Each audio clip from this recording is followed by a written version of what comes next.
Woodbury Cold Cream. Lovely to look at, delightful to know, and heaven to kiss.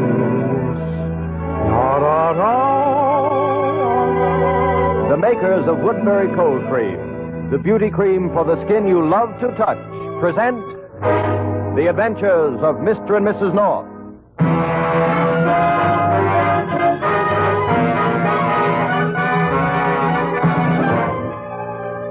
Pam and Jerry knew Albie Baker couldn't have committed the murder.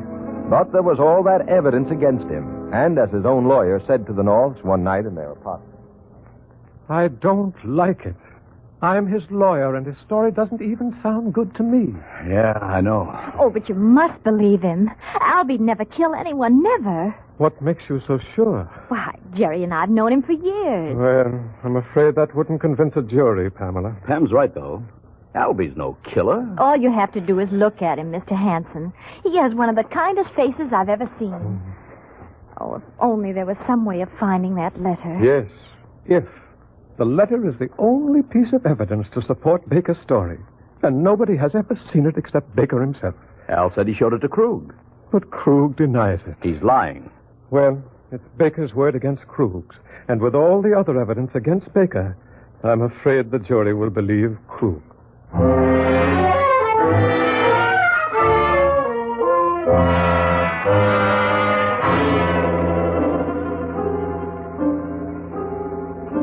All right, Mr. Baker, just tell the court your story the way you told it to me.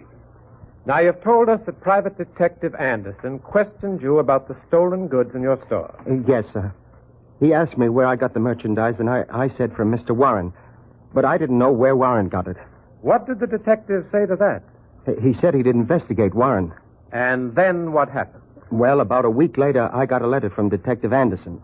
He said he thought he had the goods on Warren and asked me to invite Warren to my apartment. I was to introduce Anderson to Warren as a friend of mine. Well, then...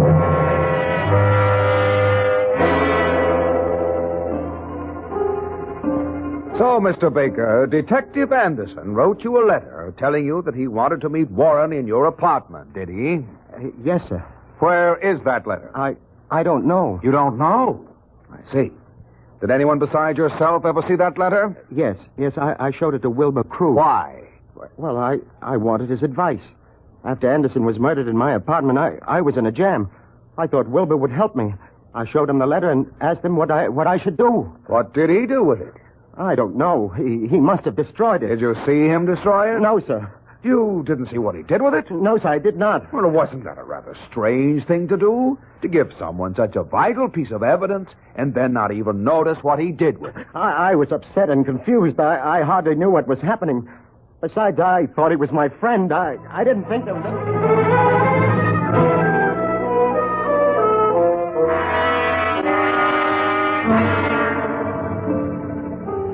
Mr. Krug, did the defendant ever show you a letter to him from Frank Anderson, stating that Anderson was to meet Warren in the defendant's apartment? No, he did not.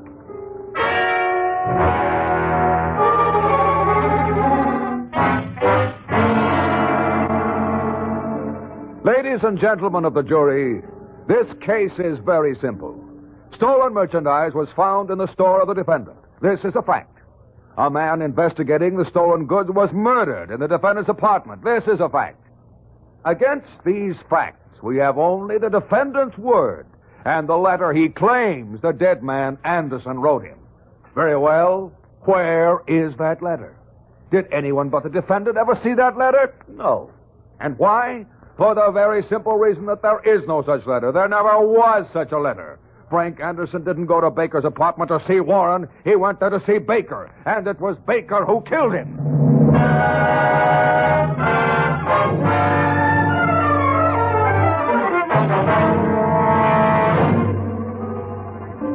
Gentlemen of the jury, have you reached a verdict? We have, Your Honor. We find the defendant guilty as charged.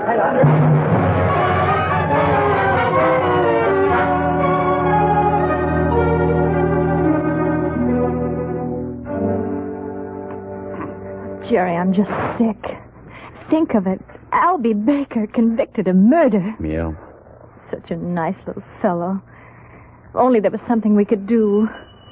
Oh, darling, I don't feel like seeing anyone. Well, I'll go send whoever it is away. Ah, Mr. North. Oh, hello, Mr. Krug. May I come in? I have something to tell you. You mean you're ready to tell the truth about that letter? More. I'm ready to produce it. What? Yes. Oh, don't think I've enjoyed playing the part I did. I despise myself. But I'm really a very weak character, and in my own way, I have to look out for myself. Every man for himself in this dog-eat-dog world, I always say. Skunk would be more like it. But come on in if you really have something to offer. Well, thank you. Don't be too harsh in judging me. I'm prepared to undo the wrong I've done. Good. But for a price. Ah, Mrs. North, as lovely as ever, I see. Darling, this worm has decided to take a turn for the better. He's going to let us have the letter. Oh, good. But, as I mentioned before, for a price. All right. What price? Well, it depends. On what? On Cupid Warren. What's he got to do with it? Well, the letter, while clearing Albie, would convict Warren. Under the circumstances, he'd be willing to bid on the letter, too. You mean you're going to give that horrible thug a chance to buy that letter? To practically buy Albie's life? You know we can't match dollars with that gangster. He's big time, and I don't have that kind of money. As for Al, the poor fellow sank his last cent on the trial. You have friends. Well, I'll see what I can do. Mr. Krug, you're... Oh, there are no words for you. Well, after all, Mrs. North, I do have to eat, you know. Why? Me. Everyone hates me. Well, it's to be expected. But do unto others and you wind up on the breadline, I always say. I'd much rather be comfortable and well-fed than popular. So, let's get down to business. Now, tomorrow you come to the address I'll give you. Naturally, you won't mention this to the police till the deal's off. I'll see to it that you're not followed. You'll go up one flight of stairs, knock on the door 3 times, and if everything is ready...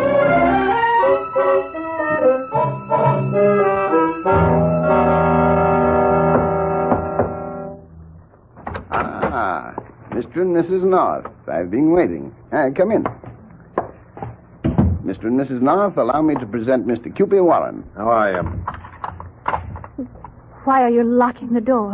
So we won't be disturbed. Well, now let's get started, shall we? Come over to the table and sit down. All right. All right, Bright Eyes, where's that letter? In time, Mr. Warren, in time. I ain't got time, and I ain't bidding till I see what I'm bidding on. Very well. Just a moment, and I'll get it. North, if you and your missus are smart, you're going to keep your mouth shut when I start bidding. Unfortunately, we're not very smart. Well, don't say I didn't warn you. If you wake up in the morgue some morning, you'll know why. All right, folks, here we are. The one and only genuine Frank Anderson letter to Albie Baker. Let's see that. Mr. Warren, mustn't touch. Give me that letter. Oh, a gun? Yeah. Now hand over that letter. Oh, thank you, Mr. North. You hit him with that chair just in time. And now I have the gun. I was very foolish. I should have seen to it that he was disarmed before he came in here. Get up, Cupid. You're all right. Oh, I'll get you for this, North. Well, folks, shall we start the bidding? Yes, let's get it over with. Very well. What am I bid for this 100% foolproof perfect alibi for Albie Baker? I'll give you $1,000. I beg your pardon. You heard me. $1,000, he says. $1,000. Don't you realize your life hangs on this piece of paper, Mr. Warren? Is that all your life is worth to you, a measly $1,000? His life isn't worth a measly 20 cents. I'll bid 2,000. But, Mr. North, Albie Baker's life also depends on this paper. Is $2,000 all you bid for your very dear friend? He was supposed to be your very dear friend, too, remember? Come now, let's stop this fooling around. I want a real bid. $5,000. And if you open your mouth, North, I'll push your face so far back through your head every time you want to blow your nose, you'll have to turn around. 10,000. All right, wise guy, you'll get yours. 10,000 I'm bid. 10,000. Do I hear 15? Come, gentlemen, what are we waiting for? 15. 20. Why, you? Well, now, this is more like it. 20 is bid. Do I hear 30? 30. 30. Do I hear 30? Jerry, where are we going to get $20,000? I don't know. 25. 30. Mister, you're just asking for trouble and don't think you won't get it. Now, I'll give you just one more chance. 40 grand, Krug, and that's positively, absolutely my last bid. And North, If you and the little lady don't want to go swimming in the river with your feet in a bucket of cement... Ignore him, Mr. North. I have 40,000. Will anyone make it 50? 50, do I hear 50? 40,000, then. It's going at 40,000. Going once. Jerry, we can't let him get away with it. I know, darling. Going twice. Okay, Krug. I'll make it 50. All right, brother, if that's the way you want to play. 50,000. Do I hear 60? You don't hear nothing. Let him take it. Okay. Sold to Mr. North for $50,000. How long can I have to raise the money? You don't have it with you? Don't be funny. Well, how about tomorrow noon? Well, that's pretty fast. I'm in a hurry. I want to get this over with. Well, I'll do what I can. All right. I'll call you tomorrow and make arrangements. You better make arrangements for his funeral.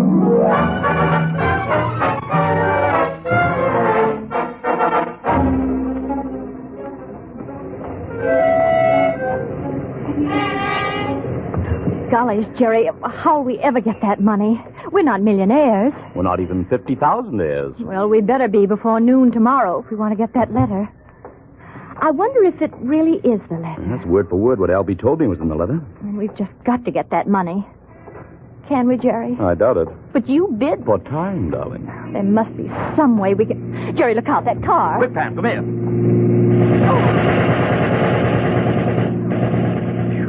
Oh, Jerry, you pulled me in at this doorway just in time. Yeah, it seems Cupid's losing no time keeping his promise. Jerry, car's stopping in the next block.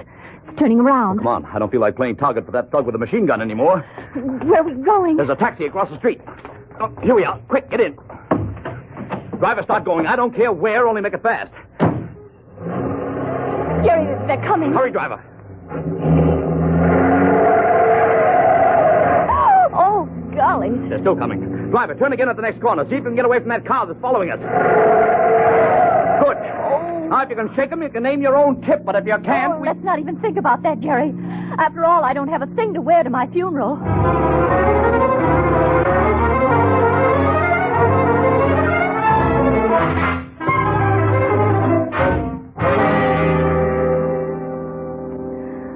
Oh, I hope I never have to go through anything like that again. No, it was a pretty bad 10 minutes, wasn't it? If our driver hadn't cut through that alley, we never would have shaken them. Well, what do we do now, Jerry? We can't stay cooped up in this hotel room. Got to find some way to raise that money. Let's see. Do we know anybody with $50,000 to spare? Do we know anybody with $50,000? No. Oh, there must be some way to get our hands on some money. Either beg, borrow, or steal it. Of course, Jerry. Steal it. Oh, now, Pamela, if you think I'm going to rob a bank... Oh, no, Jerry. Not money. The letter. What? Why don't we steal the letter? Oh. Well, we could just... I don't know. It does seem like a good idea. We don't even know where he keeps it. It was in the back room. Yes, but you can be sure it's well concealed. He probably expects us to try just what you're suggesting. Well, I know how we can find out where he keeps it, Jerry. You see, when he thinks the house is on fire, he'll go right to the spot. Wait a minute. Why should he think the house is on fire? Because of the smoke, silly. What smoke? From the bomb. Bomb? Smoke? What the dickens are you talking about? A scandal in Bohemia. Oh, what? Don't you ever read, Jerry?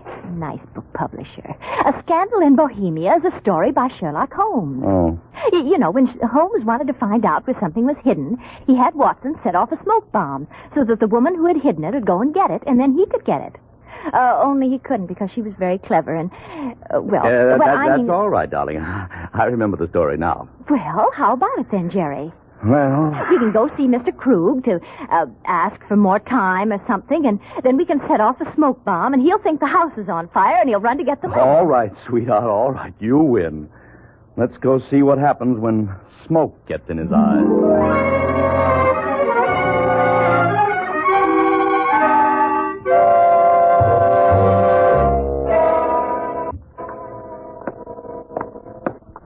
You know just what to do, don't you, Pam? Yes.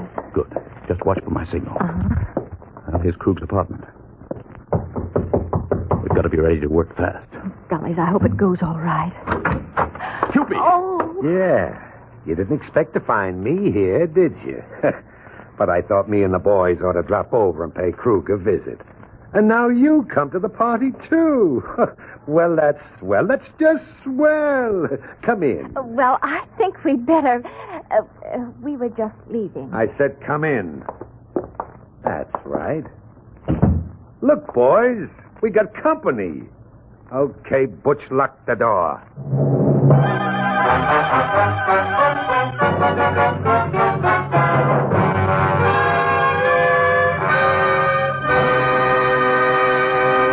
Now, a brief intermission with a wartime beauty rule for the ladies. These war days, we can't have all we'd like in the way of... Remember, good grooming can do more than fine clothes to make you lovely to look at. And there's a wonderful way to help your skin keep immaculately well-groomed. A way so quick and easy that it might have been made just for these busy days.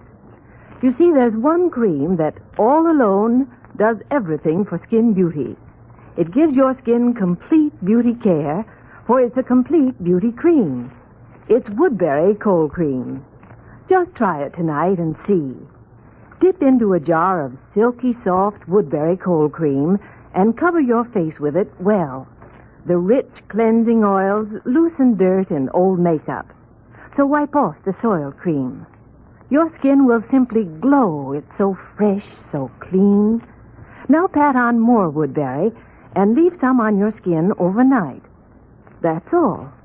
You've given yourself the famous Woodbury Beauty Nightcap.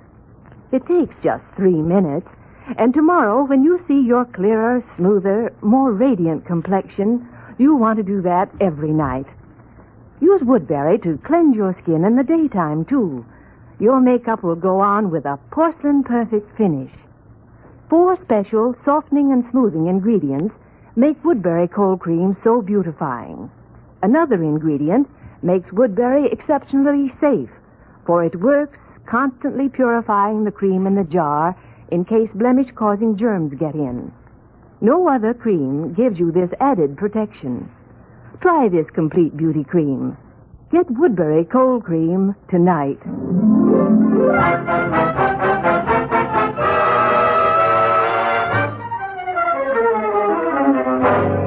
And now, back to Mr. and Mrs. North. In their attempt to get the letter that will clear Albie Baker, the Norths have gone to Krug's apartment, only to be greeted there by Cupid Warren. You know, Mr. and Mrs. North, you just don't seem never to learn. Should I give them a once-over lightly, boss, just so they get the idea you ain't fooling? Not yet, Butch. You're not through with Krug. Leave me alone, won't you? Sure. As soon as you tell us where you got that letter. I'll never tell you. Okay, Butch. Right, boss. Now, Krug, this is gonna hurt you more than it does me. No, brute. That was nothing, Mrs. North. Butch is just getting warmed up. You gonna talk, mister? Okay, how do you like this? No. And this? No, stop it. I'll tell you. I'll show you where the letter is. Okay, Krug. Where is it? I'll get it. It's behind this picture. There's a panel. Jerry, he's getting the letter. What do we do? Let's set off the smoke bomb. Maybe in the excitement we can get Of course, Jerry. Oh, no, you don't. I'll take that and come on, hand it over. Come on. Okay. Jerry, we're licked. Looks like it. All right. Here's the letter. Good. Bring it here, Butch. Here you are, boss. Ah. So I was supposed to top 50 grand for this, hey, Krug? Now I'll just take this cigarette lighter, and I'll light this corner of the letter, and there goes the last piece of evidence against Cupid Warren up in smoke. There it goes, Jerry. Yeah. $50,000. Albie's chance for freedom. Well, that's that.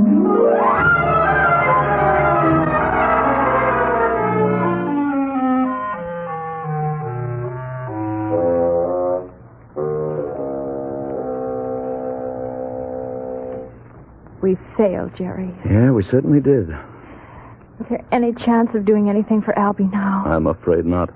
We can only hope. I'll go, dear. Ah, hello there, North, old man. Do you always have to be so blamed cheerful? But I have good news for you. Yeah? What? I'm a liar, a frightful liar. Is that good? But of course. May I come in? Okay. Well, darling, Krug crawled out from under his rock again. He says he has some good news for us. Hello, Mrs. North. Hello. My friends, do you still wish to purchase that letter? What do you mean?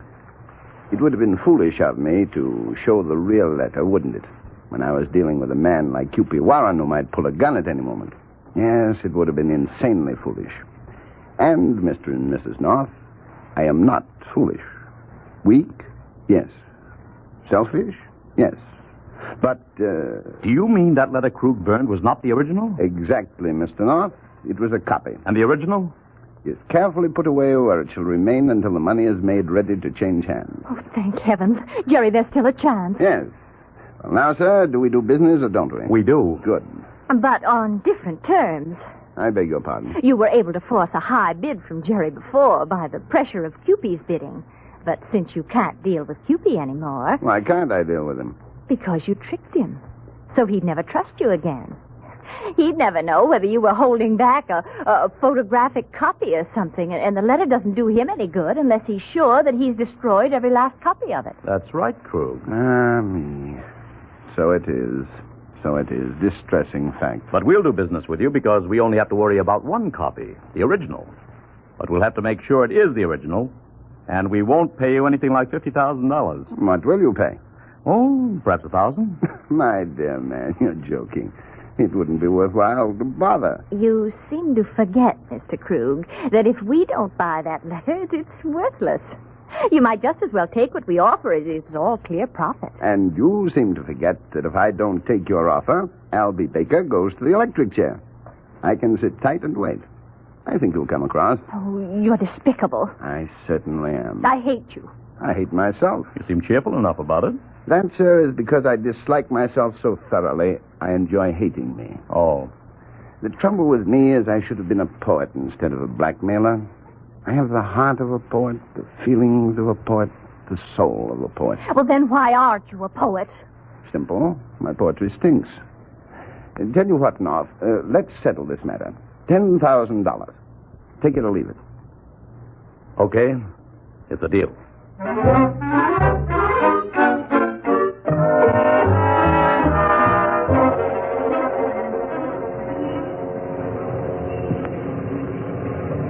Jerry, do we just stand here on the corner until he shows up? Uh-huh. Now that he's ready to show the original letter, he's being extra cautious. He's not telling us any address. Afraid we might send the police there. I only hope this time it is the original. Well, I got some samples of Anderson's handwriting. We'll compare them with the letter. I'm not giving up $10,000 for any phony. I had too much trouble raising it. How will we ever pay it back, Jerry? It won't be easy. 15, 7, $1, make it $1. That's easier. How many weeks are there in a year, Jerry? 52. Why? I'm trying to figure out how much we could save if you give up smoking. Oh, I'm afraid it's not very much. It's too bad I don't smoke. Then I could give it up, too, and we'd save twice as much. Oh, we'll manage somehow, Pam.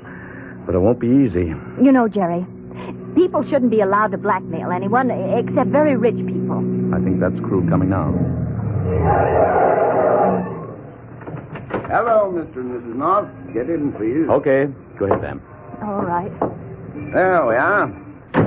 Now we'll just drive around for a while. Oh, the OPA is not going to like that. But I have to make sure we're not being followed.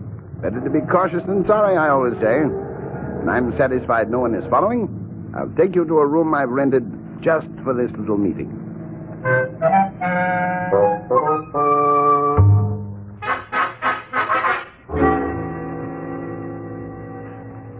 Well, Mr. North, are you satisfied that that is the real letter?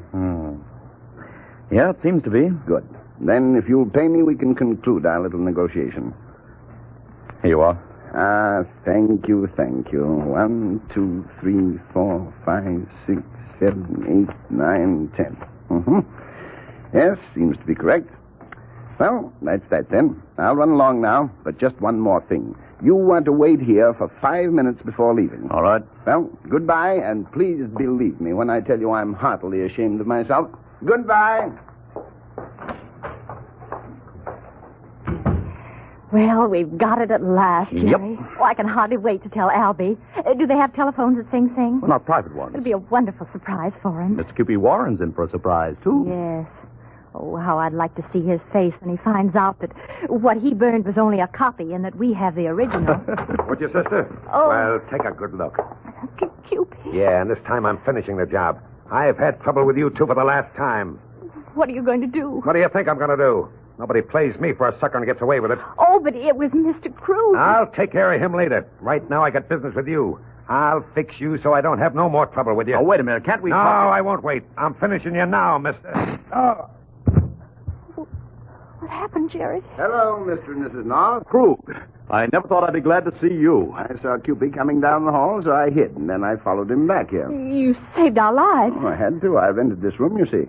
If you were found dead in it, I'd be suspected, so I couldn't let him kill you. Not here. How did he know we were here? I don't know. He must have had someone spying. How is he? Did I... why doesn't he move? Oh, dear. I'm afraid I've killed him. Looks like it. I only meant to wound him. Oh, dear. Now his body will be found. I'm no better off than if he killed you. Somehow I like it better this way. But look, I was only trying to protect you. That's true, isn't it? Yes. You'll say that, won't you? You're the only witnesses you know. You'll testify that he was trying to kill you, won't you? If you don't, they might make a first-degree case out of it. Please, don't let me down. After all, I saved your life. Yes, you did. So you will tell them what happened, won't you? Sure, we will. Don't worry. Thank you. However, it's going to cost you just $10,000. What? Yes, otherwise we might have a sudden lapse of memory. Isn't that right, Pam? Mm-hmm. Oh. Well, how about it? Okay. You win. Here you are. Good. Thanks. Me. Oh, that's life. Nothing ventured, nothing gained, I always say. However, it is rather annoying to have ventured so far and still gain nothing. Well, it's no more than I deserve, I dare say. It's a lot less than you deserve. You ought to be in jail. However, let well enough alone, I always say. What's that? Cupid. What? But you said... No, I didn't. You did. Oh. Your shot missed him completely, but it startled him just enough to give me a chance to clip him. He was standing between you and me, so you couldn't see it. No. Your gun won't help you. I have Cupid's gun now, and I'm ready to use it. Better put yours on the table. Go on. All right. Me. Seems I've played every card wrong, haven't I? Well, I suppose there's nothing left for me to do but go back to my portrait. Well, Jerry, we have the letter, and it didn't cost us a thing. And we've caught Cupid. Everything's turned out for the best after all, hasn't it? Not quite. What do you mean, darling? Think what we've done to lovers of poetry.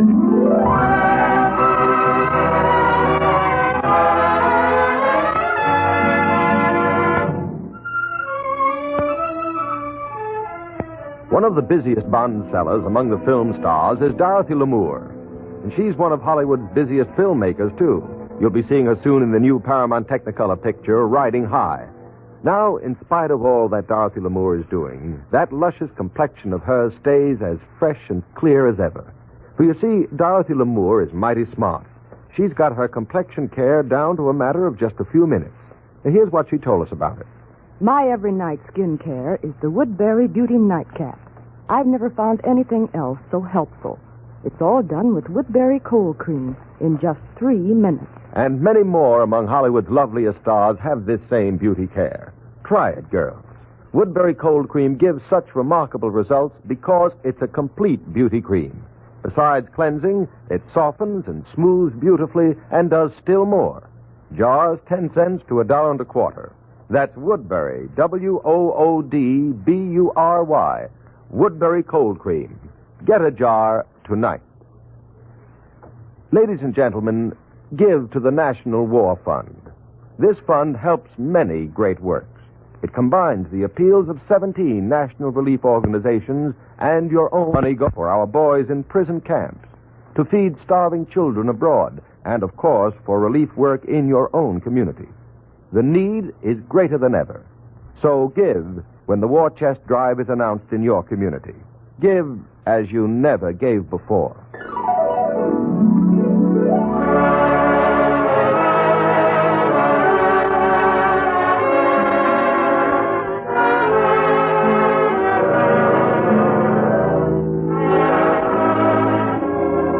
Tune in again next week at this same time for another adventure of Mr. and Mrs. North, starring Alice Frost and Joseph Curtin. For thrills and laughs, be sure to listen, won't you? This is Ben Grauer saying goodnight for Woodbury Cold Cream. Lovely to look at, delightful to know, and heaven to kiss. Da-da-da.